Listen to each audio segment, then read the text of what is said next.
오늘 우리에게 주시는 하나님의 말씀 마태복음 6장 10절입니다. 마태복음 6장 10절 한 목소리로 함께 봉독하도록 하겠습니다.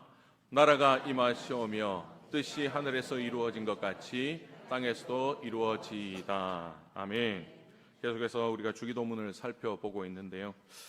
나라가 임하시오며 부분을 살펴보도록 하겠습니다. 우리가 이 본문에 들어가기 전에 주기도문의 구조를 한번 살펴보고 넘어가면 좋을 것 같아요. 왜냐하면 이 주기도문의 구조를 통해서 우리가 어떻게 기도해야지 하나님께서 기뻐하시는 기도인지를 알 수 있기 때문이라는 거죠.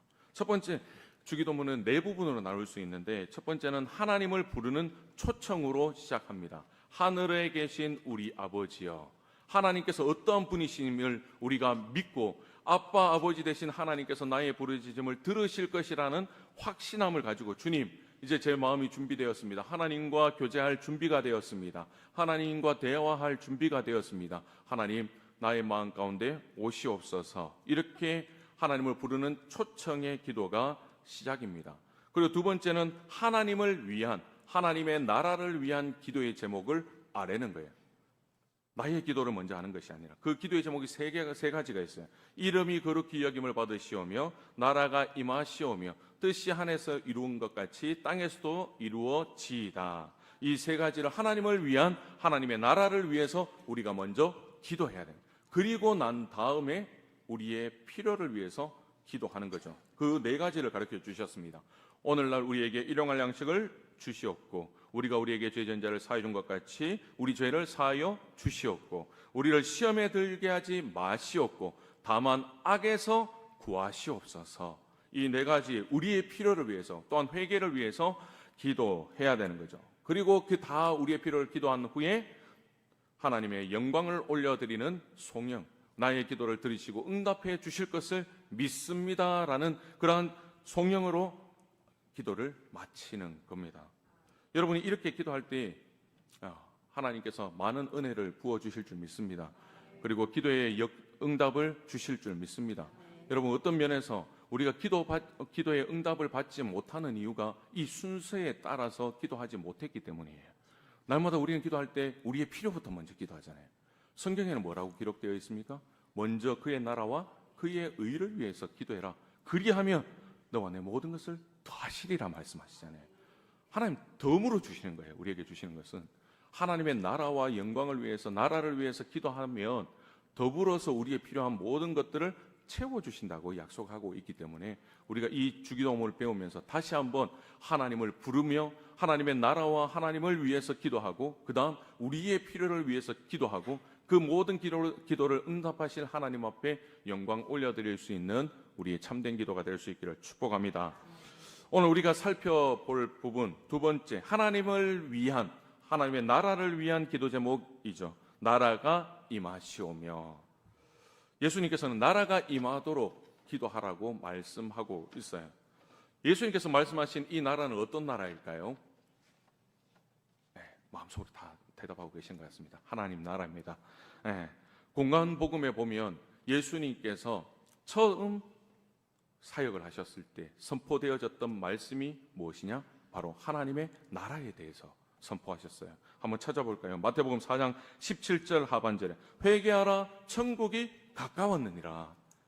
마가복음 1장 15절에 이르시되 때가 찼고 하나님의 나라가 가까웠으니 회개하고 복음을 믿어라. 예수님은 하나님의 나라를 선포하셨어요. 그리고 하나님의 나라를 누리기 위해서는 회개하고 복음을 믿어라고 선포하고 계시는 겁니다. 누가복음 4장 43절은 뭐라고 말씀하시는지 함께 읽어보겠습니다. 시작.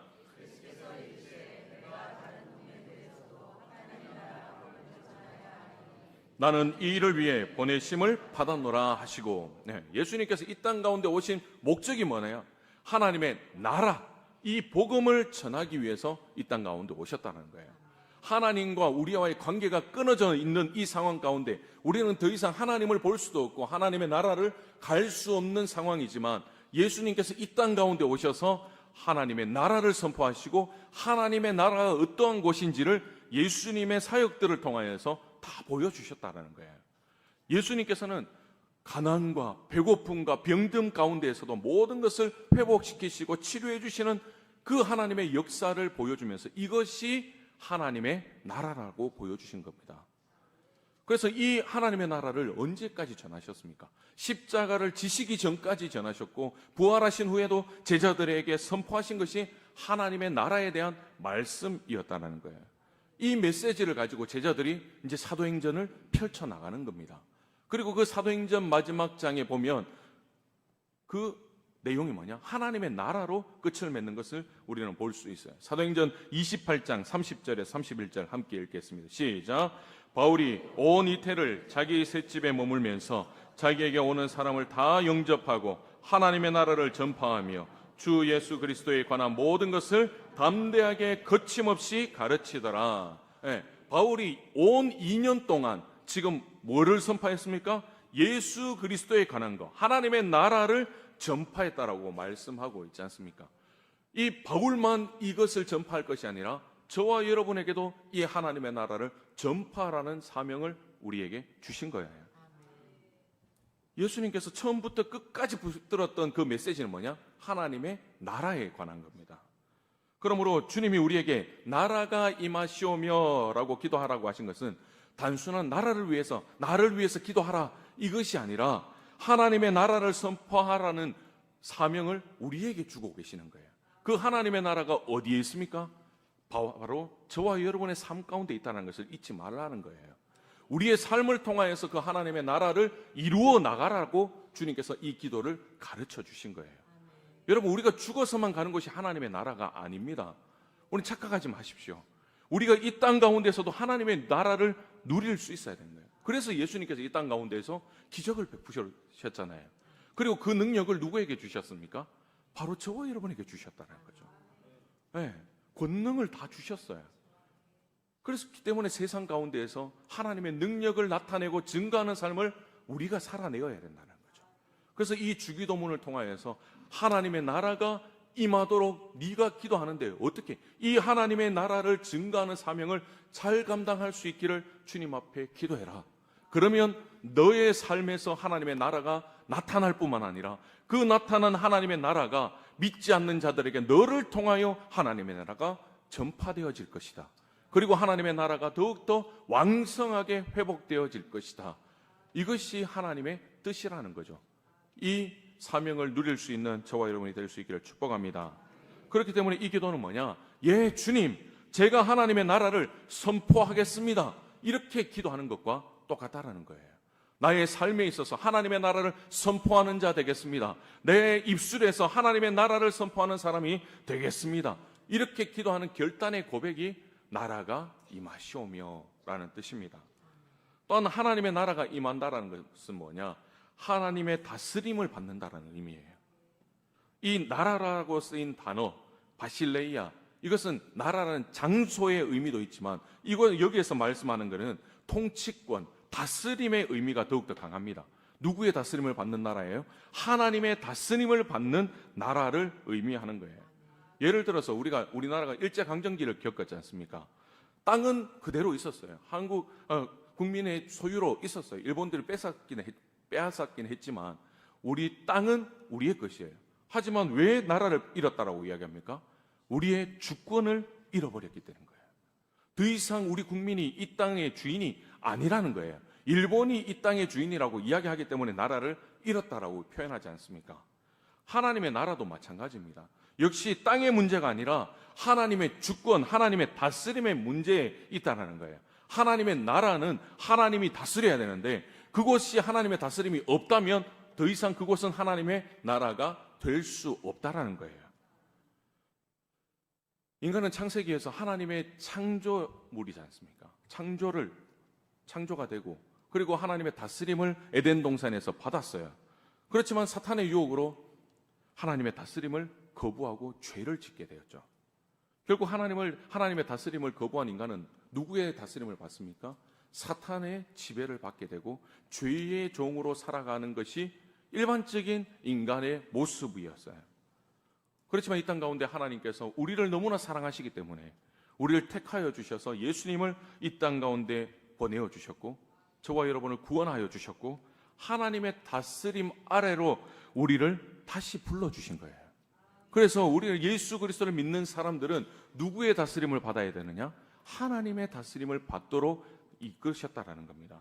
이것을 로마서 5장 21절에서 어떻게 표현하느냐? 함께 읽어보겠습니다. 시작.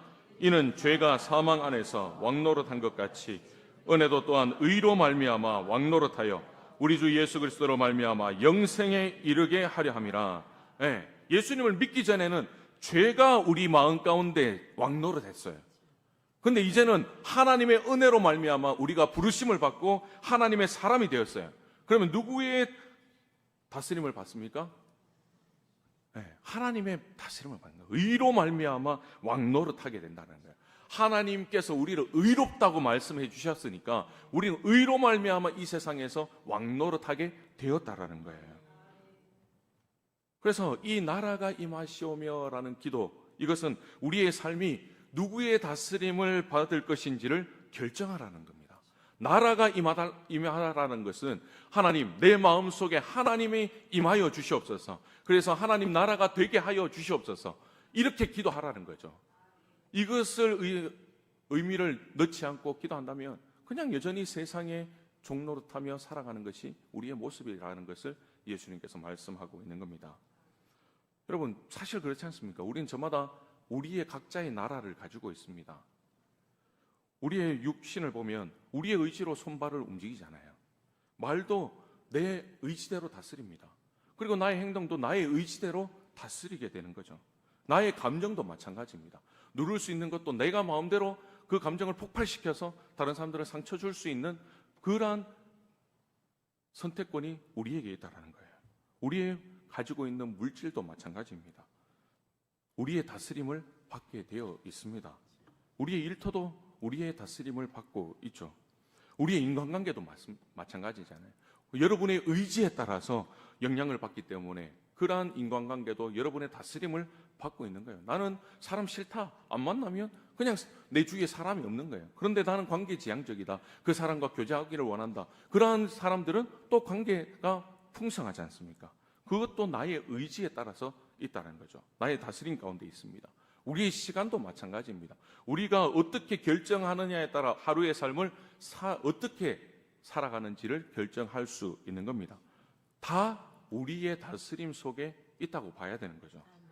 그런데 예수님이 나라가 임하시오며라고 기도하신 것은 너희가 다스리고 있는 그 나라에 하나님을 초청해라라는 가르침이에요. 더 이상 너희의 마음속에 너희가 주인이 아니라 하나님이 주인이 되셔서 하나님이 너희의 삶을, 너희의 말과 행동을 다스리도록 해라, 이것을 가르치고 계시는 겁니다. 내가 다스리고 있는 내 몸의 통치권을 누구에게 드리라고 말씀하는 거예요? 하나님께 내어드리라는 거예요. 나의 감정과 나의 말과 행동이 하나님의 다스림을 받도록 하나님 앞에 내어드리라는 거예요. 내 지갑 안에 있는 돈도 물질도 나의 다스림이 아니라 하나님의 다스림 아래에서 사용되어질 수 있도록 주님 앞에 내어드릴 수 있어야 된다는 거죠. 나의 일터가 나의 다스림으로 경영되어지는 것이 아니라 하나님의 다스림 아래에서 경영되어질 수 있도록 하나님 앞에 사업체도 다 내어드려라고 말씀하고 있는 거예요. 그러면 하나님께서 책임지신다고 말씀하잖아요. 잠언 16장 3절 말씀 함께 읽어보겠습니다. 시작. 너의 행사를 여호와께 맡기라. 그리하면 내가 경영하는 것이 이루어지리라. 우리가 개업하면 이 말씀 붙들고 기도하잖아요. 그런데 안 맡기잖아요. 망하고 나서 후회하지 않습니까? 내가 하나님 앞에 맡겼더라면 하나님께서 책임져 주실 것인데 내 힘으로 했더니 이렇게 되었더라고 후회하는 것 아닙니까? 여러분, 진정으로 주님 앞에 맡길 수 있는 우리의 인생이 될 수 있기를 축복합니다. 말로만이 아니라 나의 말조차도 하나님의 다스림 가운데 내려놓을 수 있는 우리 모든 성도님들 되기를 축복합니다. 하나님 앞에 이 통치권 이양을 해서 하나님의 다스림을 받아야지 하나님의 나라가 우리의 삶 가운데 이루어지는 거예요. 여러분, 자꾸 멀리 있는 하나님의 나라 바라보지 마십시오. 여기서 하나님의 나라를 먼저 경험해 볼 수 있는 우리 모두가 될 수 있기를 소망합니다. 그렇지만 문제는 뭐냐? 내가 하나님의 다스림을 받고 있는가? 이걸 확인하는 게 문제예요. 뭘로 하나님의 다스림을 받고 있다라고 내가 확신할 수 있지? 이렇게 생각할 수 있다는 거죠. 이것을 어떻게 확신할 수 있느냐? 확인할 수 있느냐? 말씀에 기록되어 있어요. 로마서 14장 17절 이 말씀이 기준을 제시하고 있습니다. 함께 읽어보겠습니다. 시작.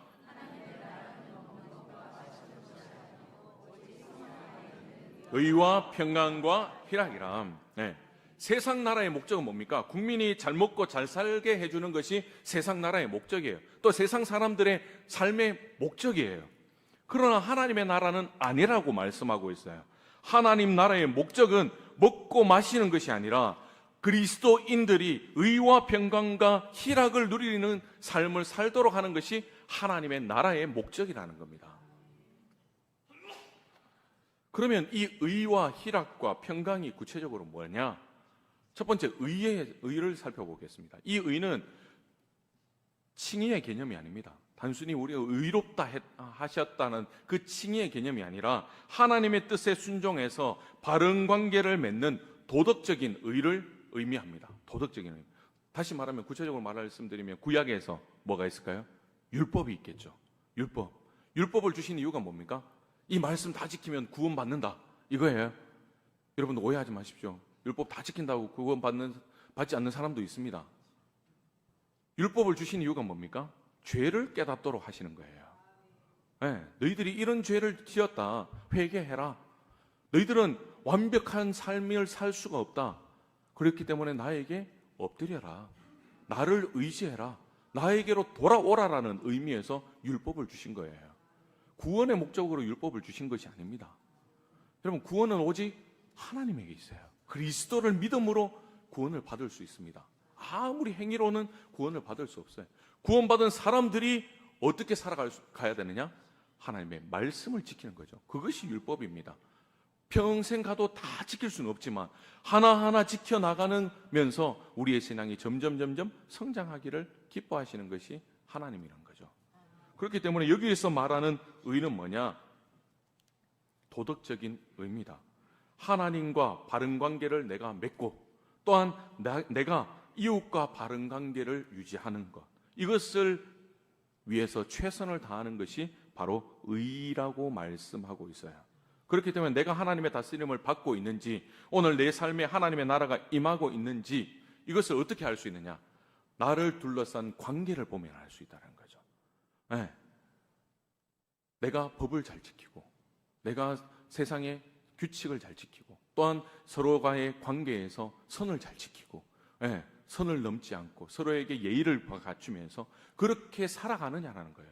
그런 관계를 맺고 있냐? 하나님과 나와의 관계에서 하나님의 말씀대로 내가 순종하고 있는지, 나와 이웃과의 관계에서 바른 관계를 맺고 있는지를 보면 내가 의롭게 살아가고 있는지를 알 수 있다라는 거예요.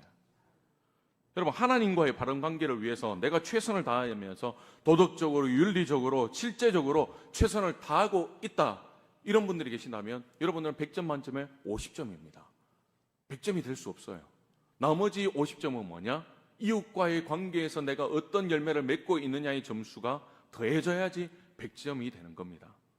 우리 이걸 잊지 말아야 돼요. 하나님과 나와의 관계만 맺으면 나는 끝이야, 이런 삶이 아니라 하나님은 하나님을 사랑하고 이웃을 사랑하라고 말씀하지 않습니까? 이것이 가장 첫째 되는 계명이라고 말씀하고 있습니다. 그래서 하나님의 의로운 삶을 이야기할 때는 하나님과의 관계뿐만 아니라 이웃과의 관계를 잘 맺어야지만 의로운 삶을 살아갈 뿐만 아니라 의의 열매를 맺으며 살아갈 수 있다라고 말씀하고 있어요. 그렇기 때문에 우리의 관계에서 반드시 하나님 나라를 경험하고 있다면 의의 열매가 우리의 가운데 있어야 되는 거예요. 여러분들의 삶을 한번 돌아보시기 바랍니다. 여러분에게 의의 열매가 있습니까? 그냥 하나님 말씀하시는 의가 아니라 이 세상 가운데 도덕적으로, 법적으로, 또한 질서적으로, 관계적으로 정말 하나님 보시기에 부끄럽지 않는 삶을 살아가고 계십니까? 저도 장담을 못 하잖아요. 저도 부끄러울 뿐입니다. 여러분들도 하나님 앞에 이 말씀을 통하여 의로운 사람이 될 수 있기를 주님의 이름으로 축복합니다. 그렇게 살아가지 못했다면 그런 문제들을 두고 하나님 앞에 회개하고, 이제는 내 안의 주인이신 하나님께서 하나님을 통하여 말씀대로 순종할 뿐만 아니라 그리스도인답게 예수 그리스도의 사랑을 가지고, 이해를 가지고 모든 내 주위의 사람들과 관계할 수 있는 나의 삶이 되게 해달라고, 그렇게 기도할 수 있는 우리 모두가 될 수 있기를 소망합니다. 두 번째 하나님 나라의 특징은 뭐냐? 평강이에요. 평강. 이 평강이라는 단어는 헬라어로 에이레네라는 단어예요. 여기 이 뜻은 뭐냐? 전쟁이 끝나서 갈등이 없는 상태, 이것을 의미하는데, 우리가 살아가는 세상에 이건 불가능하지 않습니까? 네. 집에 있는 사람들과도 관계가 갈등이 있는데 어떻게 우리가 살아가는 이 세상에서 갈등이 없이 살아갈 수 있겠습니까? 나 갈등 없이 살아가고 있습니다. 이렇게 손 드실 분 있으십니까? 없잖아요. 우린 그렇게 살아갈 수 없어요. 그래서 여기서 말하는 평강은 뭐냐? 갈등이 없는 상태가 아니라 갈등을 조화롭게 바꾸는 힘, 갈등을 평강으로 바꾸는 힘을 의미하는 거예요. 갈등을 조화롭게 해결할 수 있는 힘을 평강이라고 말씀하고 있습니다. 예를 들어서 교회 안에는 신앙이 좋으신 분, 그리고 신앙이 아직 어리신 분이 있어요. 초신자들이 있잖아요. 함께 공존하는 곳이 교회예요. 그런데 어느 날 신앙이 성숙한 분이 신앙이 어린 분을 보면서 자신의 기준을 가지고, 잣대를 가지고 저래서는 안 되는데, 저렇게 살면 안 되는데 자꾸 그 사람을 정죄합니다. 그리고 판단하는 거예요. 그러면 초신자와 기존 성도들 간에 갈등이 생기게 되는 거죠. 그러면 교회 안에 평강이 사라지게 되는 거죠. 있을 수 없습니다. 그러나 성숙한 사람이 어린 사람을 이해해주고 받아주고, 그리고 함께 기도해주고, 그 사람이 신앙이 좋아질 수 있도록 또한 본인이 경험했던 하나님을 또한 삶을 통해서 증거하면서, 간증하면서, 아, 삶에서 하나님이 저렇게 역사하시는구나를 하나하나 깨닫도록 하면서 함께 신앙이 자라갈 수 있도록 이끌어 주어야 되는 거죠. 그 관계 속에서 갈등이 아니라 평강이 교회 가운데 찾아오게 되는 겁니다. 그렇게 되면 이 교회가 어디가 됩니까? 하나님의 나라가 된다라는 거죠. 따라서 저와 여러분은 갈등을 일으키는 자들이 아니라 평강을 일으킬 수 있는, 불러 일으킬 수 있는 평강의 유발자들이 될 수 있기를 주님의 이름으로 축복합니다. 네, 좌우를 보시면서 인사하겠습니다. 평강을 유발시키십시오. 네, 단어가 어려워가지고 죄송해요. 평강을 불러일으키는 사람이 될 수 있기를 축복합니다. 네, 하나님 나라의 특징, 이 평강은 갈등을 조화로움으로 바꿔서 변화시키는 능력입니다. 갈등이 없을 수 없어요. 우리가 갈등이 생길 때마다 내 주장을 펼치는 것이 아니라 하나님 앞에 먼저 엎드리는 것이 참 모습입니다. 그러면 나 자신을 보게 되는 거예요. 내가 바뀌면 다른 사람이 바뀝니다. 내가 바뀌면 교회가 바뀌어 보여요. 내가 바뀌면 가정들이 바뀌어지는 거예요. 여러분, 다른 사람이 바뀌라고 원하시면 안 됩니다. 내가 하나님 앞에서 엎드려지고 회복되어지고 변화되어져서 갈등을 일으키는 자가 아니라 평화를 일으키는 평화의 사람으로 살아갈 수 있기를 주님의 이름으로 축복합니다. 세 번째 하나님의 나라의 특징은 뭐냐? 희락이에요. 일반적으로 말하는 기쁨을 의미합니다. 그 기쁨이 내가 받기 위함이 아니라 상대방이 기쁠 수 있도록 하는 것이 하나님 나라의 특징이라는 거예요. 내가 하나님과 내 앞에 있는 사람들을 기쁘게 합니다. 그리고 내 앞에 사람도 하나님을 기쁘시게 하고 또한 상대인 나를 기쁘게 하는 거예요. 그래서 나는 하나님과 내 앞에 있는 사람으로 인하여서 기쁘고, 내 앞에 사람도 하나님과 나로 인하여서 기뻐하는 것, 서로 기뻐하는 삶이 희락의 삶이에요. 오늘 우리가 살아가고 있는 이 세상을 한번 보시기 바랍니다. 이 세상은 관객으로 살아가려고 합니다. 관객으로 있으면서 나를 즐겁게 해보라라고 세상 사람들은 이야기하는 거예요. 나를 즐겁게 해달라. 그게 아니잖아. 그렇게 해야지만 내가 즐거워. 자꾸 내가 원하는 것들을 세상 사람들은 다른 사람들에게 원한다라는 거예요. 그 갈급함을 채워달라고, 나를 기쁘게 해달라고 세상 사람들은 이야기하는 거예요. 그러나 하나님의 나라는 뭡니까? 모두가 다른 이들을 기쁘게 하는 사람들로 가득 찬 곳이 하나님 나라예요. 나를 기쁘게 하기 위해서, 나의 만족을 위해서 있는 곳이 천국이 아니라, 하나님 나라가 아니라 상대방을 기쁘게 하고 하나님을 기쁘게 하는 것이 하나님 나라라는 겁니다. 그래서 이 세상의 나라와의 기쁨과 하나님 나라의 기쁨은 정반대라는 거예요. 그것이 차이가 있습니다. 여러분 질문해 봅니다. 여러분은 관객이십니까? 아니면 남을 기쁘게 해주는 사람들이십니까? 가정에서 여러분은 배우자에게, 자녀들에게 나를 좀 기쁘게 해달라고, 너 그렇게 하지 말고 좀 더 열심히 해봐, 좀 더 높은 곳에 가봐, 좀 더 잘 돼봐, 그러면 내가 기쁠 거야, 이렇게 자녀들에게 또한 배우자에게 이렇게 요구하며 살아가고 있습니까? 아니면 배우자나 자녀를 기쁘게 하려고 애쓰고 힘쓰고 최선을 다하며 살아가고 계십니까? 여러분들은 교회에서 어떻습니까? 하나님께, 목회자에게, 또한 옆에 있는 성도들에게 나를 기쁘게 해달라고 자꾸 요구하고 계십니까? 아니면 하나님과 교회를 기쁘게 하려고 하나님 앞에서 최선을 다하며 살아가고 계십니까? 일터에서는 어떻습니까? 다른 사람에게 나를 기쁘게 해달라고 요구하고 있지 않습니까? 나는 일하지 않고 다른 사람들이 일을 하는 것을 보면서 이래라 저래라 하면서 나의 욕구를 충족하고 있는 우리의 모습은 아닙니까? 아니면 동료들의 기쁨이 되려고 낮은 곳에서 동료들을 섬기고 동료들에게 그리스도의 사랑을 전하려고 애쓰고 계십니까? 여러분, 하나님의 나라의 특징은 나를 기쁘게 하라는 그 관객이 한 명도 없는 것이에요. 관객이 없어요. 다 주인공이에요. 다 주인공이에요. 다 주인공이 되어서 상대방과 하나님을 기쁘시게 하는 자들만이 있는 것이 하나님의 나라라는 것을 잊지 마시기 바랍니다.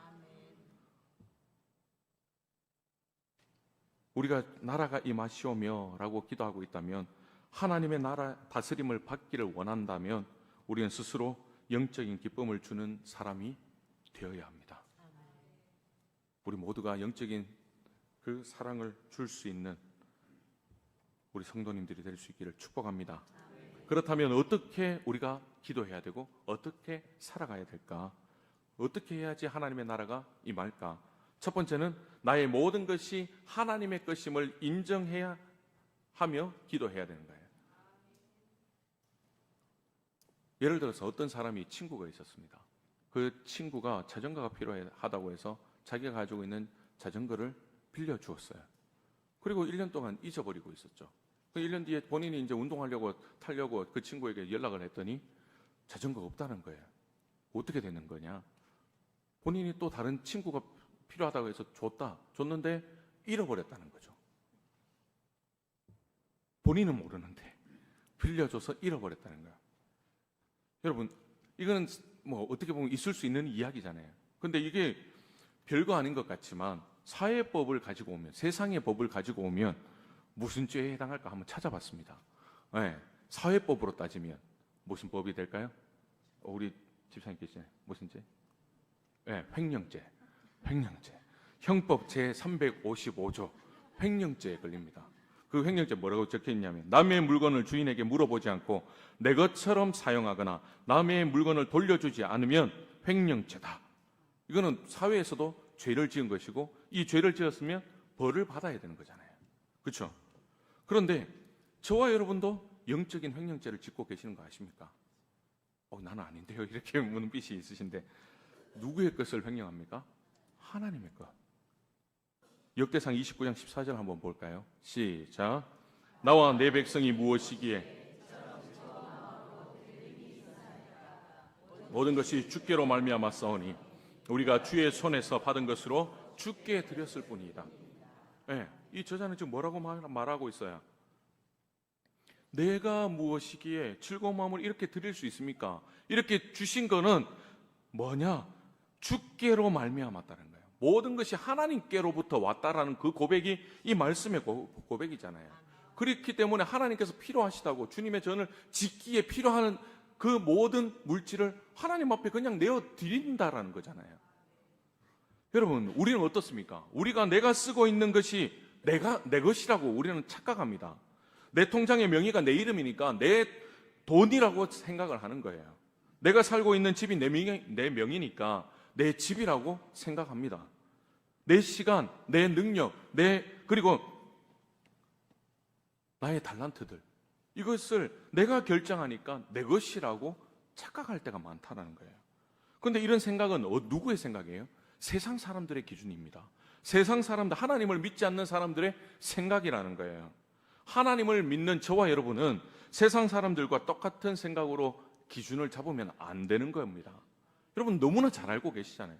정말 지금까지 설교를 듣고 말씀을 읽을 때마다 이것을 알면서도 지키지 못하는 부분이 여기에 있다는 거잖아요. 여러분 우리는 하나님의 나라의 기준으로 봐야 되는 하나님 나라의 백성이라는 것을 잊지 마시기 바랍니다.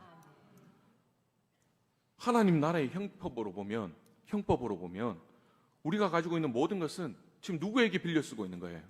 하나님께로부터 빌려 쓰고 있는 겁니다. 내 것이 아니라는 겁니다. 하나님께서 보내어 주신, 우리에게 주신 자녀조차도 내 것이 아니에요. 내 소유물이 아닙니다, 여러분. 하나님께서 맡기신 기업이에요. 그런데 마치 내 것이냐, 나의 욕심을 채우기 위해서 자녀들을 이렇게 저렇게 이끌려고 하는 것이 우리의 모습 아닙니까? 물질도 마찬가지이고 우리의 시간과 우리의 마음도 마찬가지라는 겁니다. 우리는 빌려 쓰고 있는 것뿐이에요. 그렇다고 해서 이 세상 가운데 우리가 죄인이라고 형벌을 받지는 않잖아요. 하지만 우리가 천국 가서 하늘 재판장에 서지 않습니까? 그러면 하나님의 것을 함부로 사용한 것이기 때문에 천국 형법에 따라서 천국 재물 횡령죄 이렇게 말씀하시면 우리 어떻게 할까요? 하나님 어쩔 수 없었어요. 하나님 아시잖아요. 내 꿈이 뭔지 아시잖아요. 그래서 그랬습니다. 이렇게 이야기하실 겁니까? 여러분, 그러므로 내게 있는 물질을 내 마음대로 쓰면 안 된다는 거 믿을 수 있기를 바랍니다. 누구의 것이에요? 하나님의 것입니다. 심지어 우리 자신도 내 마음대로 할 수 없는 것입니다. 왜냐하면 우리 자신도 내 것이 아니라 오늘 아까 찬양했던 것처럼 이사야서 43장 1절 말씀에 내가 너를 지명하여 불렀나니 너는 내 것이라 말씀하시죠. 하나님이 우리를 내 거라고 이야기하셔요. 더 이상 우리는 내 자신이 내 게 아니에요. 나는 하나님 겁니다. 믿을 수 있기를 바랍니다. 하나님 거여야지 하나님께서 우리를 돌봐주시는 거예요. 자꾸 내가 내 주인이 되면 하나님 돌봐주지 않아요. 기도한다 해도 네가 알아서 살아가라. 네 주인이 네인데 내가 왜 너의 삶에 개입하냐. 이렇게 말씀하실 수 있습니다, 여러분. 그렇게 말씀하신들 우리가 뭐라고 대답할 수 있겠습니까? 하나님 앞에 모든 것을 내어놓을 수 있기를 바랍니다.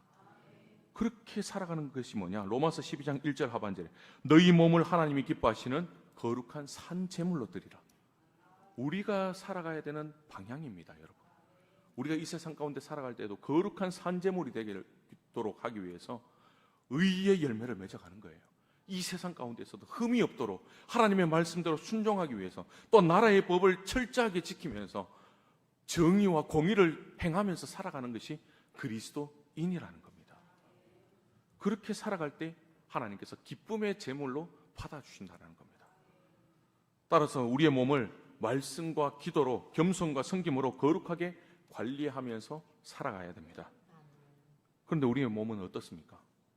우리의 몸을 거룩하게 관리하지 못하고 우리의 정욕에 빠져서 술로 채우고 우리의 육신을 담배로 채우고 우리의 육신에 음란한 것으로 채우면 바로 영적인 횡령죄가 되는 겁니다. 우리에게 건강을 주신 이유가 뭡니까? 하나님의 나라를 전하라고 건강을 주신 겁니다. 여러분들 하고 싶은 거 하라고 정욕대로 살아가라고 건강 주신 거 아닙니다. 대부분 성도님들 아프고 나서 후회하시더라고요. 내가 건강할 때 좀 더 주님을 위해서 섬겼더라면 또 그렇게 이야기해요. 하나님 낫게만 해주시면 다시 회복해서 열심히 하겠습니다. 때는 늦으리. 네. 여러분 정말 이 말씀을 들었을 때 내 말씀으로 받아들일 수 있기를 바랍니다. 저는 이 말씀을 준비하면서 저에게 하시는 말씀 같았습니다. 네가 입술로 말만 하지 말고 온전한 거룩한 산제물이 되지 않겠냐. 성도들을 위해서 네 몸을 바치지 않겠냐. 하나님의 나라를 위해서 온전하게 드려줄 수 없겠냐. 저에게 말씀하시는 것 같았습니다. 여러분 이 말씀을 들을 때 이건 누가 들어야 돼? 이건 저 사람이 들어야 돼? 이게 아니에요. 나는 잘하고 있다 착각하지 마십시오. 선줄로 생각하거든 넘어질까 조심하라 말씀하시잖아요. 우린 교만하면 안 됩니다. 지금 잘하고 있더라도 교만하면 안 돼요. 사단은 너무 잘 알아요. 내가 강한 부분을 너무 잘 알아요. 그래서 사단은 그것을 똑 부러뜨려요. 그래서 하나님께로 못 돌아가도록 만든 것이 사단의 전략입니다. 내가 이것만큼은 잘할 것이다 장담하지 마십시오. 사단은 그것을 노립니다. 여러분, 우리는 연약한 존재예요. 하나님 앞에 다 모든 것을 내려놓고 겸손과 섬김으로 주님 앞에 나아갈 수 있기를 축복합니다. 우리를 누구로 불러주셨습니까? 청지기로 불러주셨습니다. 천국에, 제가 일부 때도 표현했지만 천국의 택배 배달원으로 우리를 부르신 거예요. 우린 배달만 하면 되는 거예요. 우리에게 물질을 주셨다면 이 물질을 하나님께서 쓰시겠다고 하는 곳에 배달하기만 하면 되는 거예요.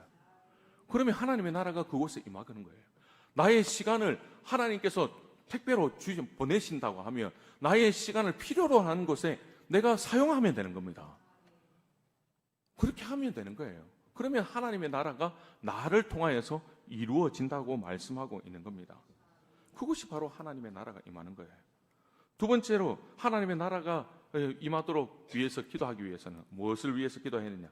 의와 평강과 희락을 위해서 우리가 기도해야 될 뿐만 아니라 의와 평강과 희락의 열매를 맺을 수 있도록 살아가야 하는 겁니다.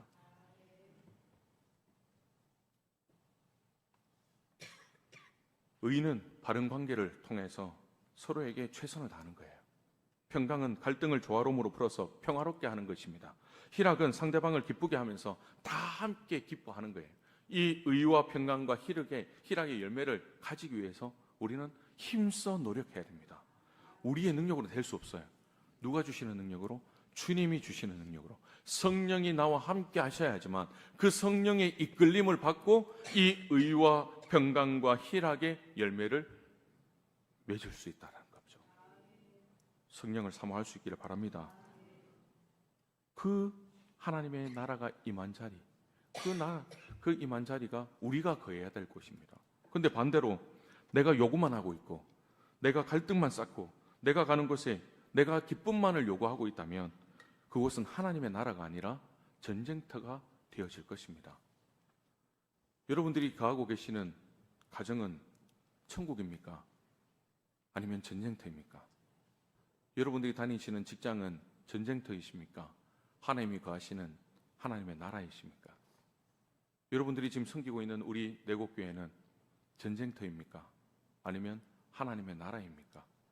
우리 모두가 우리를 통하여서, 저와 여러분들을 통하여서 하나님의 나라로 변화되어질 수 있기를 축복합니다. 사랑하는 성도 여러분, 나라가 임하시오며 라는 이 기도 단순한 입술의 고백이 아닙니다. 주문이 아니에요. 이 기도는 뭐냐? 우리의 사명과 우리가 이렇게 살아가야 가겠다라는 결단의 기도라는 것을 기억할 수 있기를 바랍니다. 하나님 나라를 세상에 선포하는 사명이 나에게 있구나. 내 삶의 모든 영역을 하나님의 다스림에 맡겨야 되는 것이 나의 올바른 삶이구나. 그리고 그 열매로 의와 평강과 희락을 드러냄으로 말미암아 내 주위의 모든 삶이, 나의 교회와 가정과 모든 울타리들이 하나님의 나라로 변화되어지는구나. 이것을 인식하고 하나님 앞에 기도하고 결단함으로 인하여서 하나님의 나라를 향한 목적이 저와 여러분을 통해서 이루어진다는 것. 이번 한 주 동안 이 열매들을 맺을 수 있는 우리의 삶이 될 수 있기를 축복합니다. 그래서 하나님이 기뻐하실 뿐만 아니라 내 옆에 있는 사람들도 나를 통하여 함께 기뻐하고 함께 찬양하고 하나님의 이름을 높여드릴 수 있는, 하나님의 나라를 소유할 수 있는 우리 모두가 될 수 있기를 주님의 이름으로 축원합니다.